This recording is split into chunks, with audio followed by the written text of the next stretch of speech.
Mr. Robertson, and it's a pleasure to serve under your chairmanship. I'd like to start by congratulating the Honourable Member for Strangford, who I thought gave a passionate account of his views on this matter, and other members who secured this debate, the Honourable Member for Glasgow East and for South Antrim. I'd like to thank Honourable members on these benches for their contributions. I thought my honourable friend, the member for East Ham, gave a particularly compelling and balanced account of the issues that we're facing, and other contributors, and not least my honourable friend, the member for Bradford West, and Brent North, who made a number of very important points. Let me start by stressing that the Labour front bench stands firmly behind the rights of minorities to religious freedom, both in India and across the world. The Labour Party's new foreign policy puts the rule of law, democracy and human rights at the very heart of our agenda, and we're absolutely clear that religious freedom is a critical right that must be universally upheld. However, the wider picture is that, according to recent research by the VDEM Institute, for the first time since 2001, authoritarian regimes outnumber the world's democracies, and the number of such regimes is growing. That's why it's essential that democracies, of which India is of course the world's largest, must stand firm together in defence of universal human rights, and we must lead by example in standing up for freedom of expression and freedom of religion. These are the cornerstones of the values that we in the United Kingdom, and particularly in the Labour Party, hold dear, and they should be the values that Democrats across the world also cherish. We have consistently stood up for religious freedoms throughout Asia. We've called on the UK government to take action against the Chinese government for its persecution of the Uyghur Muslims in Xinjiang by deploying Magnitsky sanctions against senior officials. We're also consistently urging ministers to defend the rights of minorities in Sri Lanka and to act in a far more robust manner than they currently are with regard to the appalling treatment of the Rohingya people in Myanmar. And the Labour Party has also stood up for human rights in India. We've stood by Amnesty International in India, which has recently been forced to discontinue its operations under what it described as persistent harassment from the Indian government.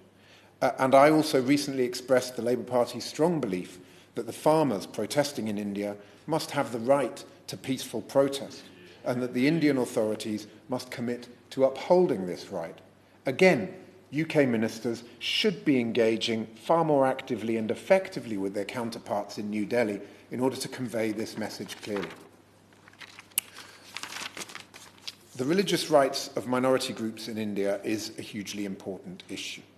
For the 3 years up to June 2019, India's own National Human Rights Commission registered 2,008 cases of minorities being harassed.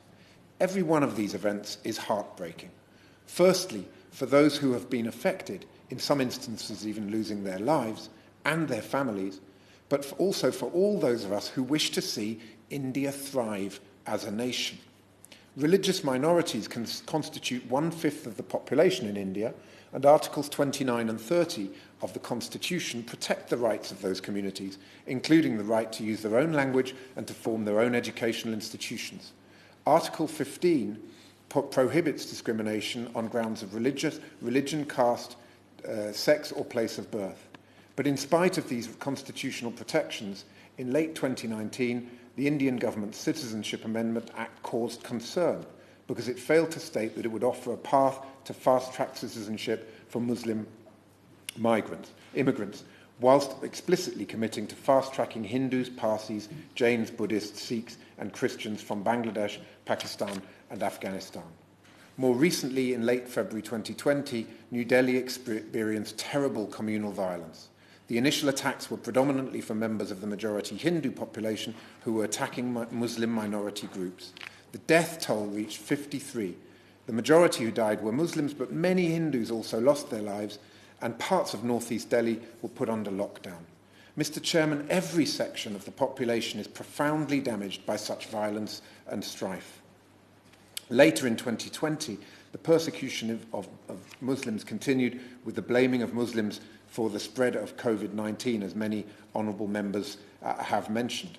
And as honourable members have also so eloquently pointed out today, the Christians have also suffered some persecution. According to Persecution Relief, between January 2016 and January 2020, there have been 2,067 crimes inspired by religious intolerance against Christians in India. India is the world's largest democracy, and as such it can and should take its place as a leader in global affairs and a shaper of the global agenda. It is also a hugely diverse rainbow nation, and as such it has an opportunity to be one of the world's most successful multi-ethnic, multi-faith and multicultural societies. I know that the vast majority of the Indian population, whichever race or religion they are, ethnicity or religion, they are rightly very proud of their country's vibrant diversity, and they are committed to principles of religious freedom that are so important in any healthy democracy. The Indian government has, of course, made some efforts to support minorities through its multi-sector development programme, with the majority of the spend going on education. And we are confident that these interventions will yield positive results.